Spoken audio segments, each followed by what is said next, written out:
Quand c'est des sites vraiment vitrines ou des choses simples, ben Ouais. forcément, ça rentre directement en concurrence. Quelque chose que je pourrais vendre moi, peut-être 30 ou 40 euros par mois, l'IA elle le vend 4 euros en fait. Donc D'accord. c'est très compliqué à concurrencer du coup. On avait acheté un camping-car à l'époque et comme moi en fait je touchais une grosse somme que je pouvais étaler sur plusieurs mois. Donc je Ok. travaillais en gros c'est les 6 premiers mois de l'année et les 4 ou 5 autres, enfin pas toute l'année, mais les 4 ou 5 prochains en fait ça me permettait de Ouais. d'étaler les paiements du client sur De comment lever le dire pied. ces périodes-là. Voilà. Et Hmm. du coup ça nous a permis du coup de faire notre premier road trip qui D'accord. a duré 4 mois. Quand on dépasse ce seuil, du coup, il faut contacter les impôts, leur demander d'avoir un numéro de TVA. Après, en soi, ça change pas grand-chose pour l'activité, puisqu'en fait, on reste auto-entrepreneur, on a les mêmes prélèvements sociaux, ça change rien. La seule différence, c'est que du coup, il faut déclarer la TVA à ses clients. Donc moi, dans mon cas, ça pose pas trop de soucis parce que les clients sont professionnels les 3 quarts du temps, ou même enfin 99% du temps. C'est le problème, c'est qu'un client particulier, du coup, lui, ça va lui faire un surcoût de 20% par rapport à la prestation, et, et donc du coup, c'est plus compliqué parce que on n'est pas compétitif par rapport à justement un entrepreneur qui n'aurait pas la TVA et Hmm. qui facturera moins cher, du coup. Bonjour à toutes et à tous. Bienvenue pour ce nouvel épisode du podcast Auto-entrepreneur. Travailler le matin et profiter de l'après-midi pour ses activités personnelles, ça peut faire rêver. Voici le quotidien qu'ont décidé d'adopter Michael et sa femme Camille. Tous les deux sont micro-entrepreneurs. Ils arrivent désormais à trouver un équilibre parfait entre vie professionnelle et vie privée. Michael va nous donner les ingrédients nécessaires pour mettre en place ce quotidien inspirant. Il reviendra aussi en détail sur la gestion de la TVA en micro-entreprise. Il expliquera notamment quels achats il a pu déduire récemment ainsi que comment faire sa déclaration de TVA. Je ne vous en dis pas plus et je vous invite sans plus attendre à découvrir les conseils de ce couple d'entrepreneurs. Bonne écoute! Et pour cet épisode du podcast Auto-entrepreneur, nous accueillons Mickaël, qui est développeur web en micro-entreprise. Nous accueillons Mickaël parce il est auto-entrepreneur déjà depuis plusieurs années et sa particularité, c'est d'appliquer la TVA. Et en plus de cette particularité, il a aussi une vie qui pourrait donner envie à de nombreuses personnes, puisqu'il travaille le matin et il garde son temps libre l'après-midi. Salut Mickaël, Salut, comment comment allez-vous? vas-tu? Ça va Ça va, très ça bien va. et toi? Alors Mickaël, on se connaît un petit peu. Par contre, nos auditeurs ne te connaissent pas. Peux-tu te présenter en quelques mots? Oui. Alors, du coup, j'ai 34 ans. Je suis développeur full stack sur Drupal, spécialisé sur Drupal. Je fais aussi d'autres choses, donc je fais aussi des applications mobiles à certains moments.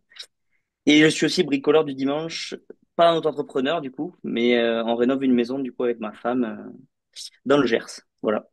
Et tu dis bricoleur du dimanche, euh, mais c'est pas que le dimanche. Non, non, c'est un peu tous les après-midi de la semaine du coup. Quand on en trouve la motivation, parce que ça commence à faire un moment qu'on fait les travaux et du coup, voilà, c'est quand la motivation arrive Ok, et on on, avance on au fur et revient, à mesure. on reviendra sur ton équilibre entre vie pro et vie perso un peu plus tard dans Mhm. l'épisode. Pour commencer, peux-tu nous expliquer tes services, tes développeurs web? Qu'est-ce que tu fais concrètement? Alors, on y reviendra dessus aussi, mais avant j'étais dans une agence, donc je faisais surtout des sites vitrines, on va dire. Donc c'est un site qui présente une activité avec enfin, une page de contact qui permet de contacter l'entreprise simplement. Et du coup, ça m'a permis aussi de me former à Drupal, du coup, qui est une technologie open source et qui permet de faire des sites beaucoup plus complexes, qu'on peut appeler applications web, du coup, qui permettent de gérer beaucoup plus de choses en arrière-plan. C'est-à-dire, par exemple, je sais pas, j'en reparlerai tout à l'heure, mais des gestions de commandes, des sites de e-commerce aussi, etc. Voilà. D'accord, donc Ça c'est des permet de sites faire, qui sont assez lourds. voilà, assez lourd, qui Ok. prennent pas mal de temps aussi. Donc, un site vitrine, ça peut prendre vraiment très peu de temps, peut-être 3 jours. Des sites plus complexes comme ça peut prendre plusieurs mois des fois. Et après, surtout, il y a un suivi régulier puisqu'en fait, bah, les clients ont toujours des améliorations à faire ou des choses à modifier ou à peaufiner. Donc en fait, ça peut durer des années et des années. D'accord. Et en micro-entreprise, t'as commencé quand? C'est tout nouveau? D'abord, tu as été employé comme de nombreuses personnes en tant que développeur. Oui, alors j'ai fait quelques années, j'ai fait 5 ans, mes 5 premières années du coup dans une agence, enfin au début chez GDF donc 2 ans Mhm. en CDD et enfin 2 CDD et après j'ai fait 3 ans dans une agence web du coup en CDI.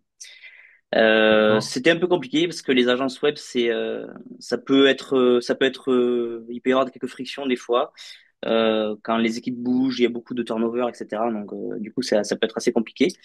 Et du coup, bah, je me suis dit que ça valait peut-être le coup de tenter l'aventure et de se mettre en tant qu'entrepreneur, du coup, pour vraiment approfondir les relations avec des clients et être vraiment maître de sa façon de travailler, on va dire. Et voilà. Donc, en gros, je me suis lancé en 2017 et D'accord. du coup, ça va presque faire 8 ans bientôt. Ok. Et quand tu t'es lancé, tu avais déjà un client ou tu t'es lancé et après tu as démarché? Alors, j'avais déjà fait l'auto-entrepreneur, moi, comme je t'en avais parlé déjà pendant mes études.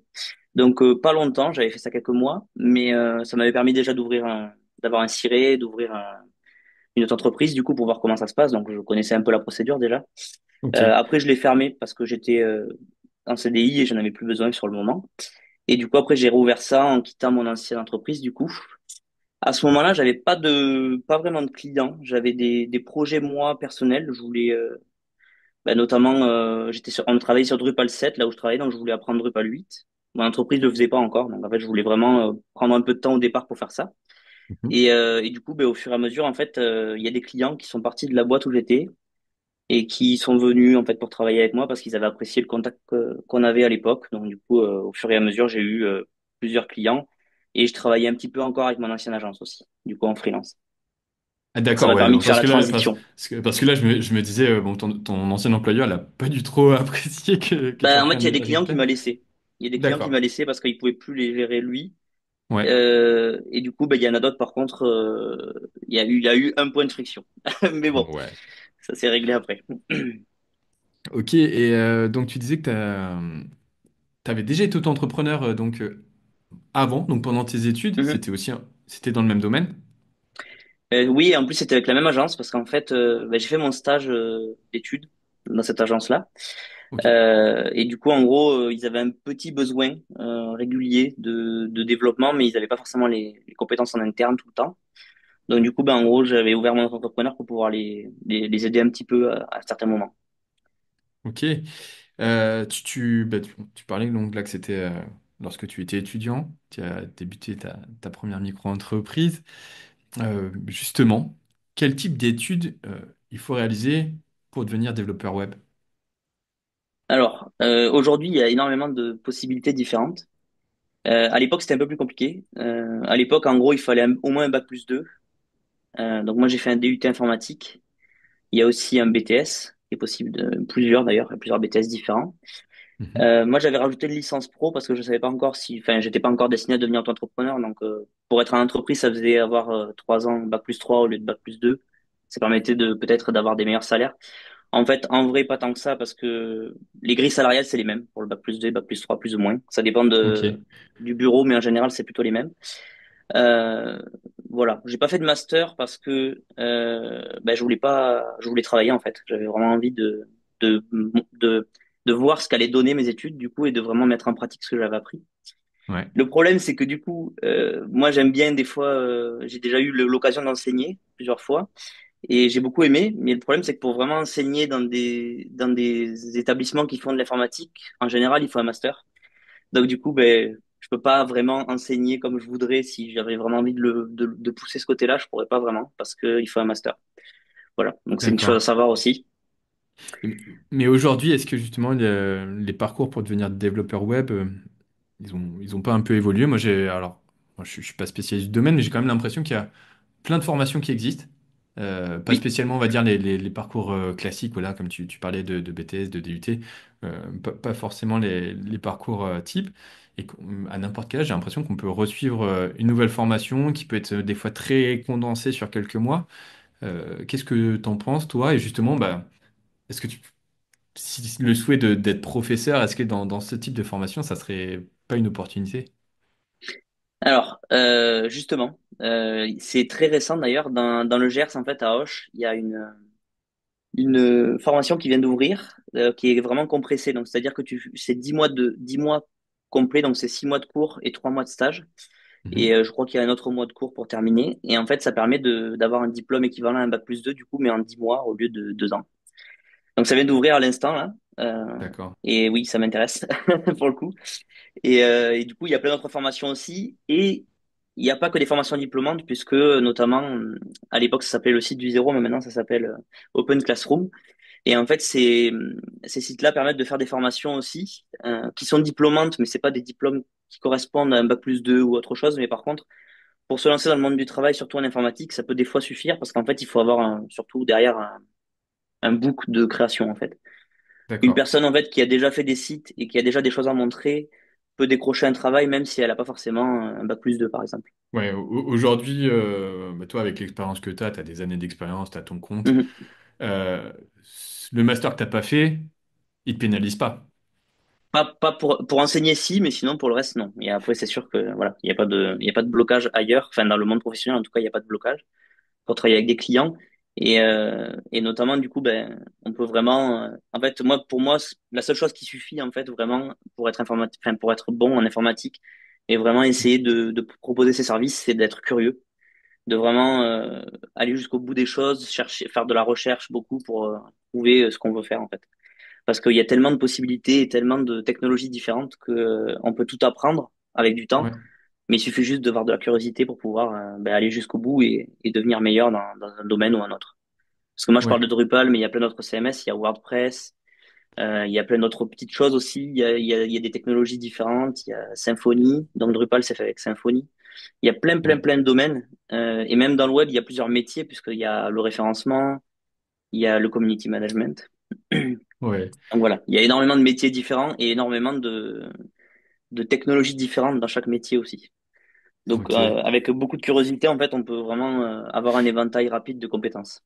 D'accord. Drupal, tu sais à peu près la proportion que ça prend sur les sites internet. Dans un autre épisode, j'ai interviewé Marine, qui est aussi créatrice Mhm. de sites internet, qui elle travaille sur WordPress. Mhm. Donc, ou WordPress qui est le leader, j'imagine, Oui. en quantité. Drupal, tu crois que tu sais combien ça représente à peu près? Alors Drupal, la différence, enfin WordPress, c'est le, on va dire, c'est celui qui a le plus de grosses parts de marché parce qu'en fait WordPress c'est utilisé par pour beaucoup pour faire des sites vitrines, des sites assez répandus. On peut aussi faire du e-commerce. Drupal, la différence, en fait, c'est que c'est vraiment fait pour faire de l'applicatif, donc c'est ce que je fais moi, et surtout, ils mettent en avant beaucoup la sécurité. Donc, par Hmm. exemple, impôts.gouv, c'est fait avec Drupal. Tous les sites des gouvernements ou des choses qui ont vraiment un gros besoin de sécurité en fond, c'est fait avec Drupal, en fait, et surtout des choses qui vont avoir besoin, du coup, d'évoluer rapidement au fur et à mesure, sur lesquelles on va rajouter des fonctionnalités tous les jours, en fait, ou toutes les semaines, ou voilà. Qui est Ça m'étonnerait pas que le impôts.gouv. site d'autres entrepreneurs. Oui, Impôts.gouv, on va avoir l'opportunité d'en reparler un peu plus tard, oui. puisque tu es là et que tu fais tes déclarations sur ce site-là. Euh, Est-ce que tu te souviens de ton tout premier client? Donc tout à l'heure, tu me disais que c'était justement un client par rapport à l'agence où tu as été employé. Mhm. Est-ce que tu te souviens de ton premier projet en tant que micro-entrepreneur, ton premier site internet? Alors, quand j'étais étudiant, j'avais travaillé pour une filiale d'Alcatel qui vendait des téléphones. Donc, on a fait un site de vente en ligne pour qu'ils puissent vendre des téléphones, et donc téléphone Alcatel. Mhm. Et après, du coup, ben, quand j'ai quitté mon agence, ben, je me suis mis sur Drupal 8 et j'ai fait un site pour un ami, en fait. C'était D'accord. mon premier Drupal 8 à l'époque. Et du coup, ben, c'était un peu la transition, en gros. Donc, j'étais allé chez lui quelques jours et j'avais développé ça sur le moment. Voilà, c'était un échange de bons procédés. En échange, j'avais eu une maquette pour mon site à moi. Ah, un échange de mon Voilà, procédé. Du coup, tu l'as voilà. pas facturé. Non. Non, parce que tu vois, justement, il y a quelques jours, je voyais cette phrase sur les réseaux sociaux en disant, bon, ben, attention, c'est pas parce que vous avez des likes de vos amis ou de votre famille, bah, c'est pas vos clients. Ça sera pas vos clients tout de même. Et là, bah, tu confirmes cette phrase.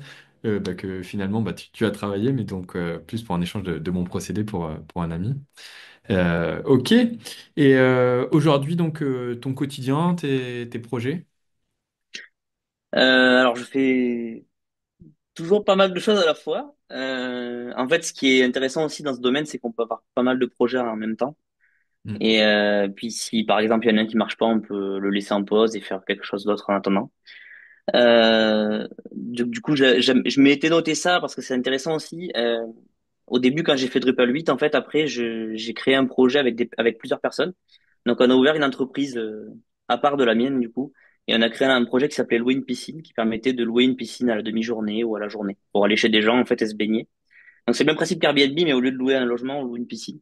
Ok. Voilà. Donc, j'avais fait le site web.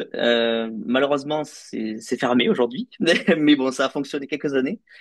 Donc ça, c'était un des projets à côté de mon activité. Ensuite, j'avais commencé la création d'un jeu vidéo qui est en pause pour l'instant aussi parce que on a beaucoup de choses à faire en même temps. Donc j'ai enlevé la priorité à ce projet-là pour le moment. Ok. Et voilà. Et après, ben, j'essaie de trouver des projets aussi à côté de mon travail qui me permettraient d'avoir un revenu, euh, mais du coup qui font pas partie de mon quotidien, quoi. J'essaie de développer une petite plateforme pour permettre à des gens d'avoir des sites vraiment à bas coût, donc des sites très qualitatifs, mais à coût assez faible, donc sous forme d'abonnement. Voilà. Après, malheureusement pour Ok. moi, sur le marché, il y a l'IA qui concurrence ces choses-là. Ouais. Donc il faut vraiment arriver à se rapprocher des gens et à proposer un tarif très bas parce que ben, l'IA, c'est encore plus bas. Et Ouais. à arriver justement à concurrencer ça avec un service client derrière et un suivi. Tu le sens déjà justement l'arrivée de l'IA dans ton domaine? Est-ce que Alors, enfin là tu parles de concurrence sur les prix. oui, C'est qu'il pour y a ce des. domaine-là, oui, parce que quand c'est des Mm. sites vraiment vitrines ou des choses simples, ben Ouais. forcément, ça rentre directement en concurrence.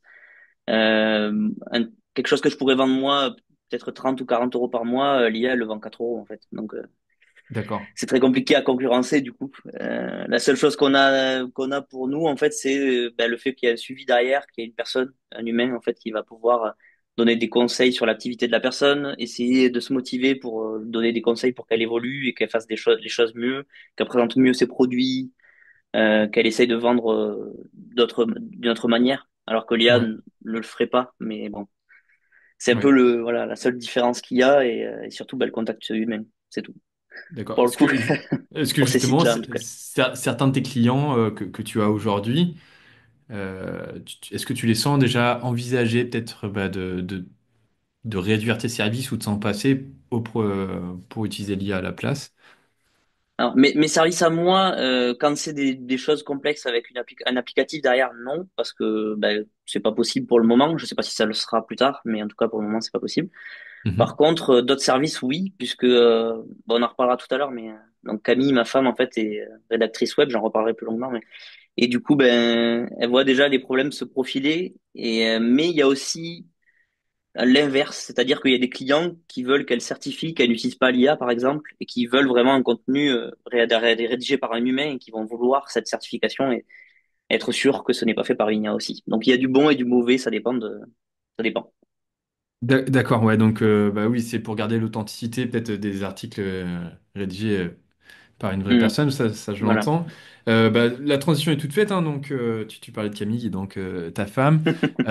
C'est aussi une des raisons pour lesquelles bah, je pensais que c'était vraiment intéressant d'avoir ton expérience, de t'interviewer aujourd'hui, euh, parce que vous avez un rythme de vie qui pourrait donner envie à beaucoup de monde.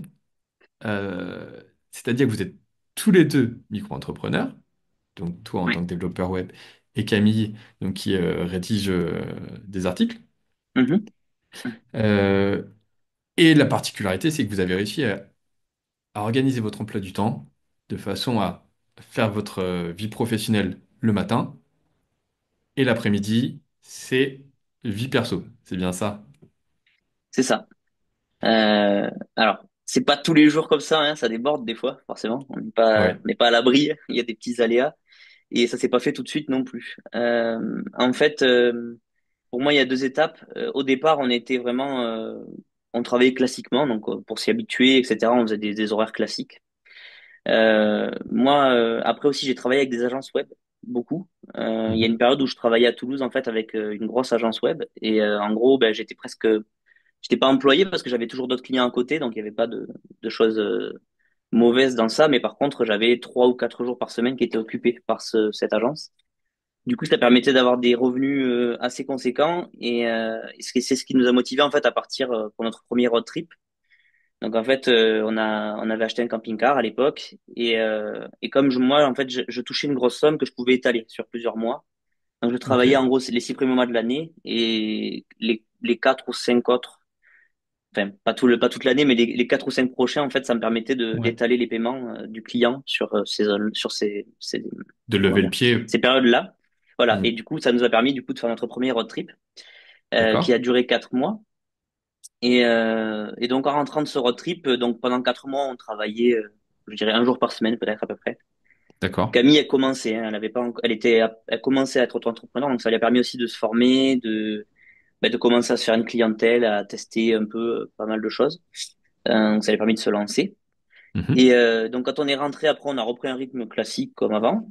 Et donc plusieurs années durant. Et là en fait on a fait un autre road trip cette année-là, mais on pouvait plus étaler les salaires comme je le faisais avant, je pouvais plus le faire parce que je travaillais plus avec cette agence web et plus avec d'autres d'ailleurs aussi, parce que j'ai un peu changé en fait ma façon de gérer les clients. Et donc en fait on a trouvé notre solution qui était de travailler donc de 8 heures du matin jusqu'à midi tous les jours et de profiter de l'après-midi donc pour aller visiter du coup puisqu'on était en road trip sur la route. Donc l'après-midi on en profitait pour visiter, pour se balader et pour faire Et- pas mal d'activités. Excellent. Euh, Tu vois, la première chose qu'on pourrait se dire, moi, c'est travailler moins, c'est vrai. Mhm. Euh, voilà, moi, je te connais, là, avec les projets dont tu nous parles, on voit bien enfin, que tu es un bosseur. Euh, et justement, plus que le travailler moins, c'est peut-être travailler mieux. Oui. Quel conseil tu donnerais justement aux personnes voilà, qui sont en micro-entreprise? C'est vrai que dans le salariat, quand on est employé, c'est un peu plus compliqué hein, d'adapter son temps de travail comme ça. Par contre, pour les micro-entrepreneurs, c'est tout à fait possible, mais il faut y avoir certaines qualités, j'imagine. Peux-tu nous donner les clés de cette réussite? Alors, déjà, avant les clés, il y a une chose qui est importante, c'est que, enfin, moi je l'ai vu pour une agence web, par exemple, quand on travaille en agence, on va travailler 7 heures par jour, ou 6 heures, ou 8 heures, enfin ça dépend. Mais en soi, sur les 8 heures, on va pas être productif 8 heures. La différence, c'est que par contre, quand on est freelance, enfin, un auto-entrepreneur, selon moi en tout cas, c'est ce que je constate, en 4 heures, je peux faire l'équivalent de 5 ou 6 heures de travail, en fait, parce qu'on est beaucoup moins perturbé, il y a beaucoup moins de choses qui vont parasiter. Il n'y a pas les collègues, par exemple, on va pas faire une pause en plein milieu, etc. Donc c'est des Mhm. 4 heures qui vont être condensées, qui vont vraiment être qualitatives, je trouve. Donc Ouais. déjà, ça permet d'amener déjà un petit surplus de temps Mhm. qui n'existe pas, mais qui est quand même réel au final. Et après, surtout, voilà, une clé, c'est la rigueur, hein, forcément, il n'y a pas trop le choix. Mais c'est de se dire aussi que bah, cette matinée-là, elle est dédiée au travail, mais on peut pas faire autre chose à côté, quoi. Il faut pas toutes les 5 minutes faire autre chose ou se laisser emporter par, je sais pas, les réseaux sociaux ou Par quelque chose exemple, ouais, d'autre. ouais, c'est Voilà. vrai Ok, C'est un petit peu le principal, la principale chose à laquelle il faut ouais. être attentif. Et que ce soit Mais toi voilà. comme Camille, ces pièges, bah, par exemple des réseaux sociaux, sachant que vous êtes tous les deux sur des métiers du web, Oui. on a vite fait de tomber sur une fenêtre, de commencer à ouvrir Ouais. Facebook ou Instagram. Est-ce que Camille aussi, elle arrive bien à gérer cette tentation Ah. et puis à rester concentrée sur ses tâches? Alors je pense que c'est un combat du quotidien. Le problème, c'est que Camille, elle fait aussi du community management, donc elle est obligée d'être sur les réseaux sociaux, Ok. puisqu'elle doit en fait aller voir ce qui se fait et faire des publications, etc. Donc pour le coup, c'est complexe, mais Ouais. euh, mais il y a des choses à mettre en place aussi, hein, parce que sur ton téléphone, par exemple, tu peux dire que tu as droit qu'à 2 heures par jour et ça se bloque en fait au bout d'un moment. Donc ça te Ouais. permet aussi de limiter et de faire en sorte. Mais Hmm. bon, après, c'est le jeu, et puis, comme je disais tout à l'heure, des fois, ça arrive que ça déborde. Donc, si on fait n'importe quoi le matin, on travaille l'après-midi. Ouais. Voilà. Ok. Ouais, ouais. Puis, du coup, oui, l'après-midi.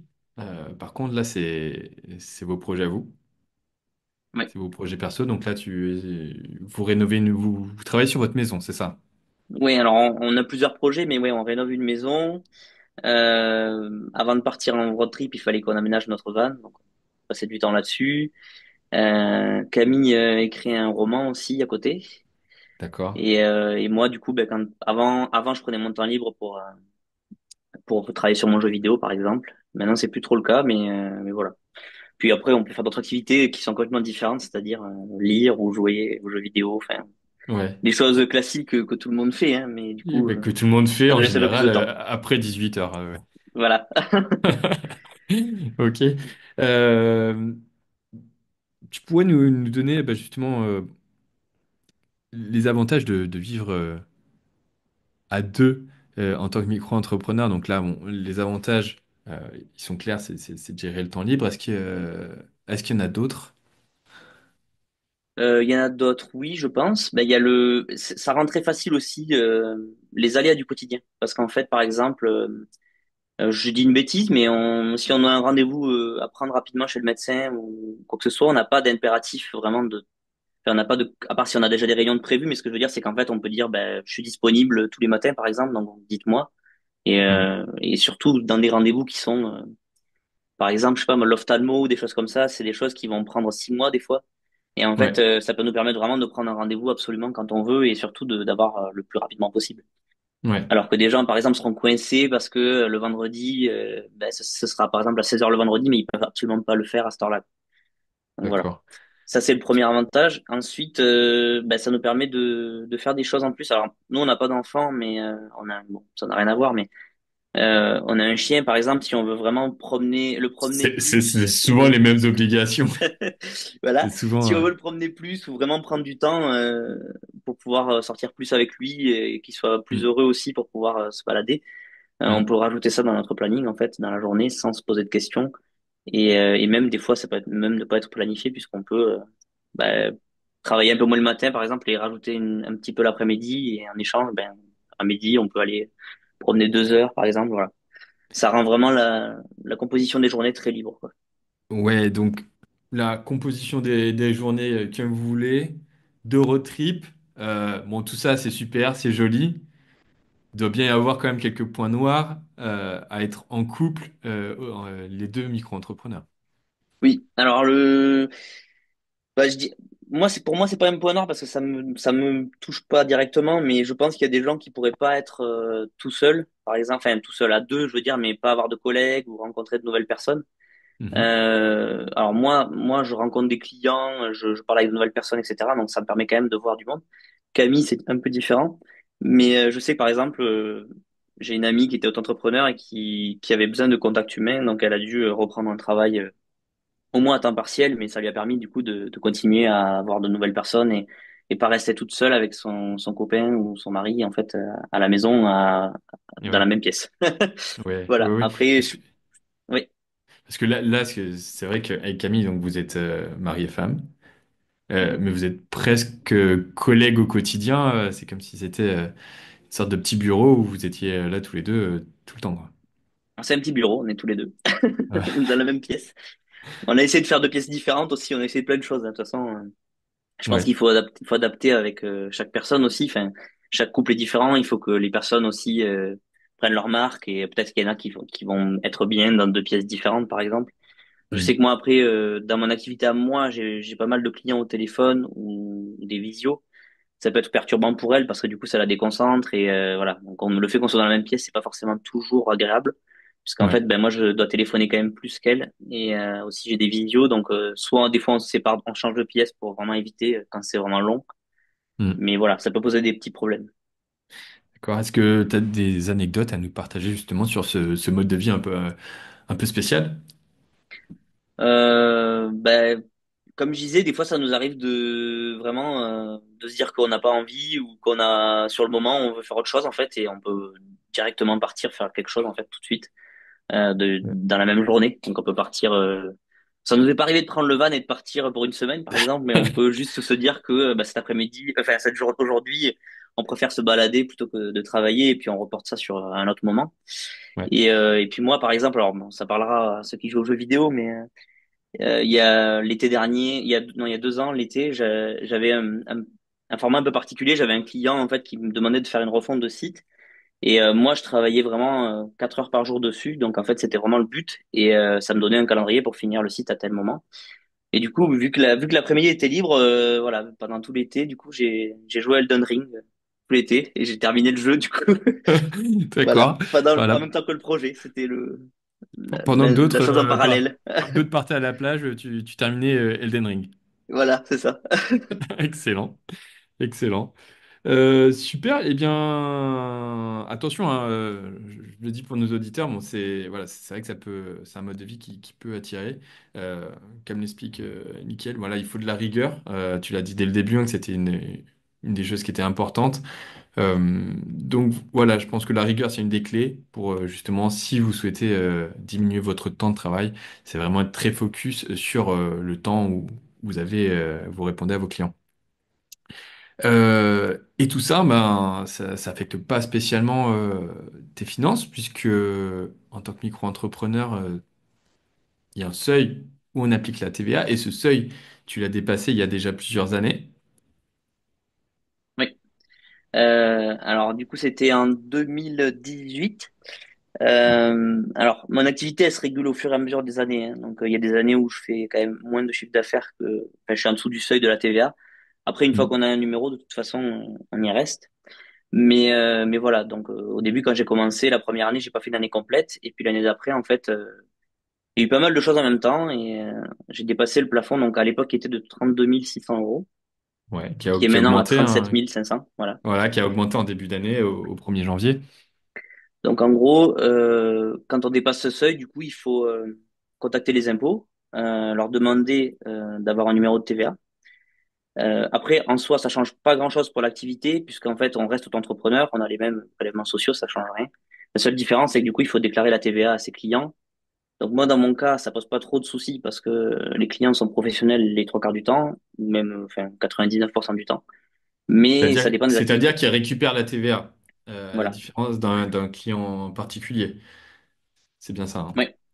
C'est le problème, c'est qu'un client particulier, du coup, lui, ça va lui faire un surcoût de 20% par rapport à la prestation. Et donc, du coup, c'est plus compliqué parce que on n'est pas compétitif par rapport à justement un entrepreneur qui n'aurait pas la TVA et Mm. qui facturera moins cher, du coup. Donc toi, moi, en général, ouais, aux auto-entrepreneurs qu'on accueille au portail auto-entrepreneur, moi j'ai tendance à dire, moi, c'est une bonne nouvelle si vous devez Oui, appliquer la TVA, ça veut dire que la micro-entreprise fonctionne, que l'activité fonctionne, que vous avez réalisé assez de chiffre d'affaires. Bon, certains pourraient le voir comme une mauvaise nouvelle, comme tu expliquais, parce qu'avec les clients particuliers, faut rajouter 20% à la facture et on perd un peu en concurrence. Euh, mais il y a quand même pas mal de bons côtés. oui. Alors, le, le mauvais côté, il est un peu compensé maintenant puisque ça augmente au fur et à mesure le plafond. Donc, quand même, 37 000 euros, ça permet d'avoir une petite marge, même si on fait que pour des particuliers, par exemple. Ça Ouais. permet de rester quand même longtemps sous le seuil. Après, oui, il y a des gros avantages du coup, notamment pour les investissements, puisqu'en fait, ça permet de renouveler son matériel, de faire des achats en fait qui n'étaient pas forcément prévus au départ, mais qui vont permettre de payer un peu moins cher en fait. Donc, en gros, par exemple, sur son ordinateur portable ou son écran de PC, son bureau, son téléphone portable aussi, ça nous permet quand même de payer avec 20% de moins, puisqu'en fait, on va redistribuer la TVA qu'on récupère de nos clients, on va l'utiliser en fait pour faire cet achat, enfin pour payer la part de TVA de cet achat. Donc c'est Ouais. quand même pas mal, et du coup, ça permet quand même de pouvoir renouveler son matériel et ça fait un petit avantage. Après, bon, il y a quelques petites choses. Il faut faire une déclaration tous les mois ou tous les trimestres, du coup, Ouais. euh, Toi, pour déclarer sa TVA. Ouais. tu déclares tous les mois ou tous les 3 mois? Moi, je déclare tous les mois. Donc, je sais pas si les dates, c'est toujours pareil pour tout le monde. Moi, c'est avant le 19 du mois à chaque fois. 19 ou 20 en général, c'est ça. Mhm. Du coup, il faut faire attention parce que si on dépasse directement, on a 10% de pénalité. Dès le jour d'après, hein. Donc, si le Ah 20, en ouais. fait, on n'a pas fait de déclaration ou payé la TVA, il y a directement 10% de problème, enfin de pénalité. Alors après, C'est plus ils sont rapide que pour, indulgents. c'est plus rapide que pour un retard sur l'URSSAF, Oui, hein. Ça pardonne pas. oui, oui, ils sont indulgents après, enfin, sauf si on en a tous les mois, mais si ça arrive une fois ou deux, ils ne les comptent pas, on peut les faire annuler. Mhm. Mais voilà, il faut faire attention. Une autre petite chose aussi qui est intéressante sur le impôt.gouv, alors, à la base, on a la partie particulier, enfin, quand on est quelqu'un de lambda, en fait, on va juste déclarer Ouais, ses impôts, comme quoi. toi, comme moi, ou Voilà. comme n'importe quel employé, par exemple, D'ailleurs, on ouais. le fait toujours aussi, je le fais toujours, Oui, mais par contre, sur la partie pro, il y a une petite chose en plus, c'est qu'on peut demander l'accès à une messagerie sécurisée, qui est d'accord. obligatoire, en fait, pour pouvoir traiter justement des pénalités, des choses comme ça. Ça, c'est une chose à savoir parce que moi, je le savais pas au départ. Mm. C'est un truc à faire dès le départ en fait parce que c'est utile de le faire au départ. On Ouais, demande en fait, d'ailleurs, hein, d'ailleurs, c'est vrai que j'en profite pour rappeler aux micro-entrepreneurs que la création de la partie de l'espace pro sur impôt.gouv, c'est une des premières choses à faire dès que vous obtenez votre numéro de SIRET. Parce que même si vous n'êtes pas à la TVA comme Michael, vous aurez votre déclaration de CFE à faire sur l'espace pro de impôt.gouv. tout à fait. Et du coup, quand on va sur impôt.go, en fait, on peut demander l'accès à la messagerie sécurisée. Donc ça prend, je sais plus une semaine ou deux, je crois. Et ensuite, après, on a accès à cette messagerie du coup qui nous permet de consulter directement le central des impôts en fait pour poser des questions. Notamment, voilà, si on a un retard de paiement ou des choses comme ça, on peut demander à être gracié de la pénalité. Voilà. Ouais. C'est le seul moyen en fait, ça c'est le moyen le plus rapide et je pense que par téléphone ça marche pas forcément tout le temps donc c'est le plus simple. Ouais, dans la même optique, c'est la messagerie sur le site de l'URSSAF aussi voilà, qui est faite pour les personnes qui ont des questions ou qui ont des fois des pénalités. Faut pas hésiter à contacter que ce soit les impôts ou l'URSSAF sur la messagerie. Ils sont pas juste là pour collecter les pénalités. Ça leur fait pas spécialement plus plaisir qu'à vous. Donc, faut pas hésiter à les contacter si jamais vous avez des questions ou une hésitation. Concernant toujours la TVA, donc tu disais ben, que tu aies pu déduire sur certains de tes achats. Mhm.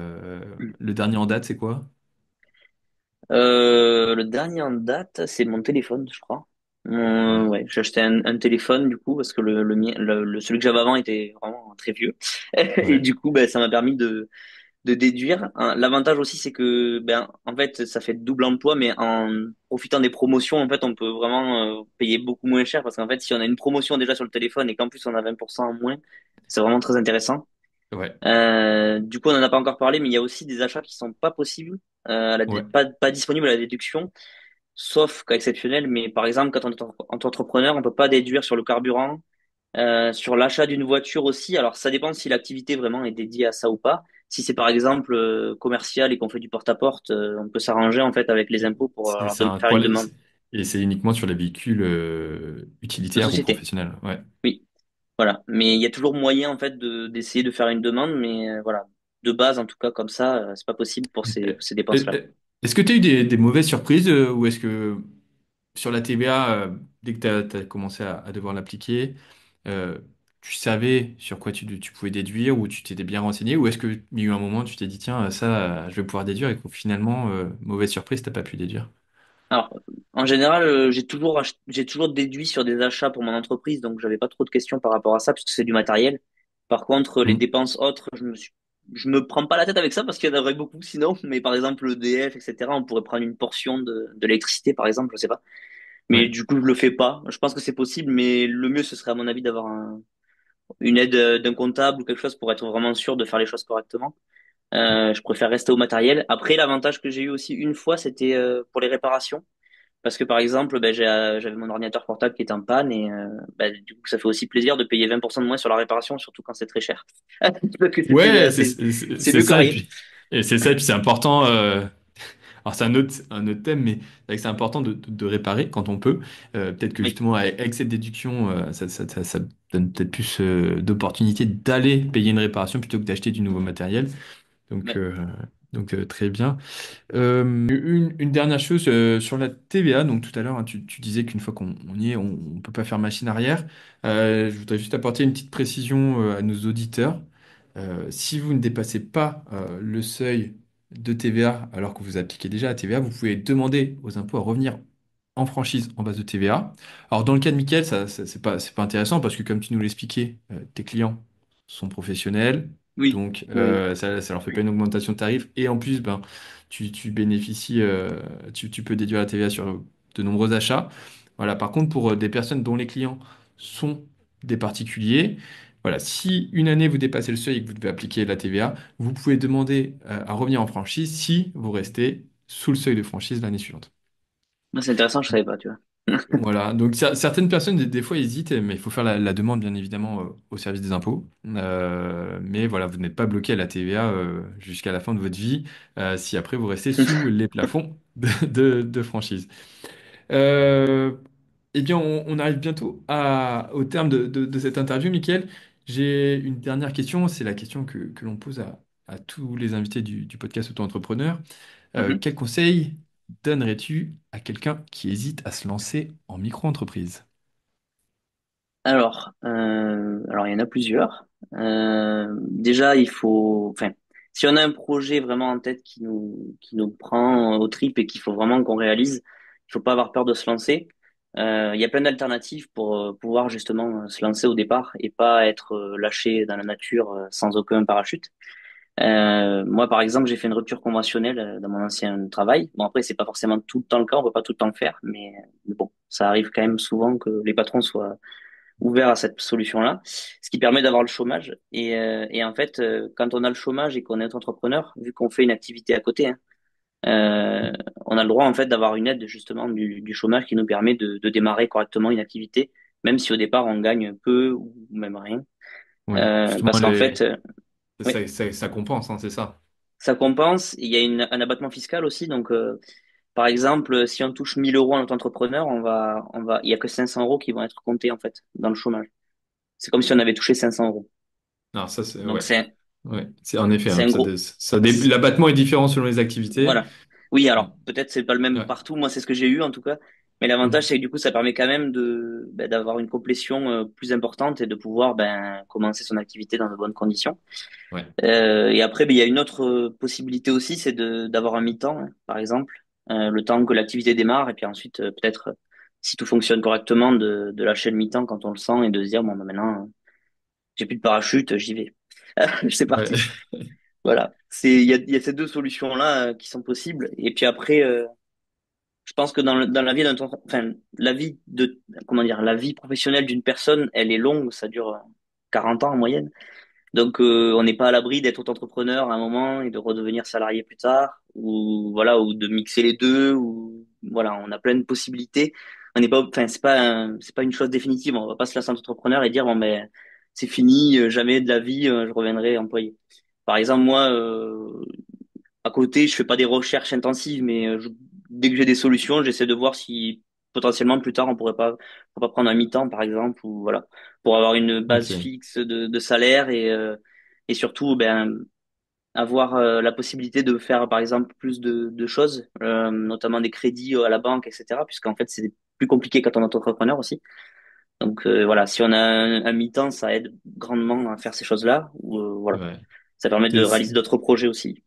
Ouais, c'est vrai, ouais, c'est vrai, tu pointes du doigt euh, une des difficultés qu'on peut avoir. Alors toi, pourtant, tu vois, on vient d'en parler. Tu appliques la TVA, donc tu as quand même un chiffre d'affaires qui est assez confortable. Et malgré ça, tu as rencontré des difficultés des fois à te faire financer. Ouais, alors les banques, en fait, ils demandent 3 ans d'ancienneté déjà, de base en général, hein, 2 à 3 ans. Donc déjà, on peut pas faire ça directement dès le début. Il faut d'abord se lancer et avoir une activité qui fonctionne depuis plusieurs années. Et ensuite, il y a l'abattement fiscal. Donc, comme on le disait aussi, ça marche pour le Pôle emploi, mais ça marche aussi pour les impôts. On compte en fait dans le revenu fiscal ça dépend, encore une fois, ça dépend de l'activité qu'on L'activité. a, hein. Hmm. Mais en prestation de service, en tout cas, la banque considère que donc si on fait un chiffre d'affaires de 30 000 euros, par exemple, elle va retenir que 15 000. Donc ça réduit énormément le potentiel de ce qu'on peut emprunter et du coup, pour acheter une maison, c'est un peu plus compliqué. Ouais. Nous, on est parti à la Ok. campagne parce que c'était trop cher sinon, par exemple. Ah d'accord, du coup, c'est aussi parce que justement les banques ne vous ont peut-être Oui, pas aidé autant que vous le souhaitiez, que vous êtes aussi. arrivé. Aussi. Il y a, il D'accord. y a pas que ça, mais aussi parce que on cherchait une maison assez ancienne à rénover. Et en fait, il y en avait aussi en Haute-Garonne, où on était au départ, mais c'était presque le double du prix. Et en fait, du coup, ben ça nous arrangeait pas du tout parce que la banque ne nous suivait pas. Donc il a fallu qu'on aille plus à la campagne pour baisser le coût et pouvoir acheter et surtout ben, pouvoir dégager de l'argent à côté pour pouvoir faire les rénovations. Ouais. L'avantage malgré tout de ça aussi, c'est que ça nous permet d'avoir des mensualités qui sont pas aussi hautes que certaines personnes pourraient avoir et du coup, ça nous oblige pas à travailler énormément pour pouvoir subvenir à nos besoins tous les mois. C'est Parce ça, qu'on donc a, bon, alors, est-ce que bon, c'est peut-être qu'aujourd'hui, sans ces décisions de la banque, vous aurez peut-être pas le même rythme de vie non plus, non, et vous serez peut-être sur un modèle aussi plus classique, c'est-à-dire à devoir faire des journées entières. oui. Euh, donc, vous pourrez peut-être remercier le banquier en- Ouais, pour, pour le coup, c'est bon et mauvais. Ouais. Il y a du positif et du négatif aussi. Mais ouais, c'est ouais. sûr que là, ce rythme de vie-là, il est permis aussi par ça parce que on n'a pas besoin de. Et puis si on avait un enfant, ce serait encore différent. Voilà. Enfin, Mm. il y a plein de choses à prendre en compte, mais c'est sûr que voilà, le rythme dont on parle là, il est applicable quand on est deux sans enfant et que on n'a pas 1 500 € de crédit par mois. Mais voilà. Ouais, ouais, ouais. Et là, t'évoquais justement peut-être essayer de retrouver un contrat, un mi-temps. Euh, Justement, ce mode de vie, c'est temporaire ou Alors, c'est temporaire. Disons que quand on peut, on le fait. ouais. Quand on peut pas, il y a des périodes où on pourra moins, etc. Si on a plus de projets ou qu'on n'a pas le temps de faire autrement, on l'appliquera pas. Mais après, c'est sûr que c'est la chose qu'on aime le plus. Enfin, c'est le rythme de vie qui nous convient le plus. Ouais. Après, oui, par exemple, si je prenais un mi-temps, ce serait si on faisait un enfant, par exemple, ou Mm. si on avait un projet qui nécessiterait, par exemple, de faire un crédit ou des choses comme ça. À ce moment-là, oui, ben, tant pis, on sacrifierait un tout petit peu du temps. Après, il y a des avantages aussi. On a les congés payés, ce qu'on n'a pas du tout quand on est entrepreneur. Ouais. Donc bon, il y a des petits avantages et des petits inconvénients un peu partout. Je pense qu'il faut faire un mélange. Et ça clôture encore plus la question du conseil. Du coup, je pense qu'il Mm. faut vraiment, avant de se lancer, il faut vraiment réfléchir à ce qu'on veut, à comment on veut répartir son temps, est-ce qu'on veut avoir une vie vraiment très libre ou alors garder quand même un contact avec d'autres personnes en entreprise, par exemple? Parce que si je prenais un mi-temps, par exemple, ce serait aussi pour faire peut-être ça, pour revoir d'autres, faire rencontrer d'autres personnes. Alors, si je le faisais, ce serait vraiment pour faire une journée en entreprise par semaine, hein, parce que ce serait compliqué. Nous, on est à la campagne, donc il faut qu'on fasse de la route, etc. Mais ça permettrait quand même de changer un peu le quotidien, d'avoir une journée par semaine qui est différente des autres et qui permet de voir d'autres personnes. Voilà. Donc je pense qu'il faut il faut peser vraiment bien le pour et le contre et faire une liste et voir comment on peut organiser ça. Peut-être même juste voilà diviser en deux, mi-temps et faire un pote entrepreneur à côté ou des choses comme ça qui permettent de faire moitié. Par exemple, moi je Ok. connaissais quelqu'un qui était graphiste. Il faisait ça à côté chez lui, mais il était pas auto-entrepreneur encore. Il travaillait en CDI. Et en fait, ben, à mon contact, j'ai essayé de le faire travailler sur mon jeu vidéo en fait plusieurs fois. Et au fur et à mesure, en se rendant compte qu'il y avait des possibilités, que moi je m'en sortais et que surtout lui, bah, il faisait du travail qui pouvait lui ramener de l'argent aussi. Parce que moi je le payais un peu pour ses prestations aussi à certains moments. Mhm. Bah, ça l'a un peu motivé en fait et au bout d'un moment il a fait un mi-temps et il a continué auto-entrepreneur un petit peu à côté et maintenant il est à plein temps auto-entrepreneur donc il a complètement arrêté son activité à côté. Et maintenant, il fait des choses vraiment, enfin, très motivantes puisqu'en fait, il travaille il fait des affiches pour des grosses rencontres de football ou des musées, enfin des choses comme ça. Et en fait, c'est très, très gratifiant parce que bah, s'il était resté dans son travail à mi-temps qui n'avait rien à voir, hein, c'était un travail alimentaire, hein, Mhm. bah, il n'aurait pas pu découvrir tout ça et pousser ses talents en fait à ce niveau-là, quoi. Donc c'est quand Ok. même voilà, ça nécessite une réflexion assez longue, mais si on va jusqu'au bout des choses, on peut vraiment faire de belles choses. D'accord. Bah, merci beaucoup, Mickaël. Avec Bah, en tout cas, plaisir. j'espère que cette interview inspirera nos auditeurs comme elle a pu inspirer ton ami, en Ouais. l'occurrence. Voilà, ton mode de vie, enfin votre mode de vie montre exactement bah, voilà, ce qu'on peut faire en micro-entreprise, les avantages qu'il peut y avoir, mais tu nous as aussi très bien expliqué les limites de de ce mode de vie. Euh, Merci beaucoup. Merci à vous. C'était un plaisir d'échanger avec toi. Et puis je te souhaite une bonne journée. Ouais, pareillement. Toi aussi. Salut Mickaël. Salut. Comme Mickaël et Camille, vous souhaitez peut-être avoir plus de temps pour vous et pour vos activités personnelles. Dans cet épisode, nous avons vu que c'est possible. En effet, c'est possible, mais comme l'a très bien souligné Mickaël, il faut être organisé et discipliné si vous souhaitez avoir autant de temps pour vous. C'est ainsi qu'il a pu se concentrer sur son travail et son activité de micro-entrepreneur le matin et l'après-midi se concentrer sur la rénovation de sa maison. Concernant la TVA, cette transition s'est plutôt bien passée pour Mickaël puisque tous ses clients sont des professionnels et n'auront pas été impactés par l'ajout de la TVA sur ses factures. De plus, il a pu récupérer de la TVA sur des achats de matériel tels que son ordinateur ou son téléphone. Il explique aussi que faire cette déclaration, ça peut s'avérer être un challenge au départ, mais qu'avec le temps, on prend l'habitude de la faire et que ça se passe majoritairement bien. Pour vous accompagner dans cette démarche, nous avons un article qui explique comment réaliser votre déclaration de TVA. Je vais vous mettre le lien dans la description de l'épisode. J'espère que ça aura pu vous rassurer les auto-entrepreneurs qui vont devoir appliquer la TVA dans les mois qui viennent. Pour ne rien rater du podcast Auto-entrepreneur, je vous invite à vous inscrire à notre newsletter. Quant à nous, nous nous retrouvons bientôt pour un nouvel épisode. D'ici là, prenez soin de vous et de votre entreprise.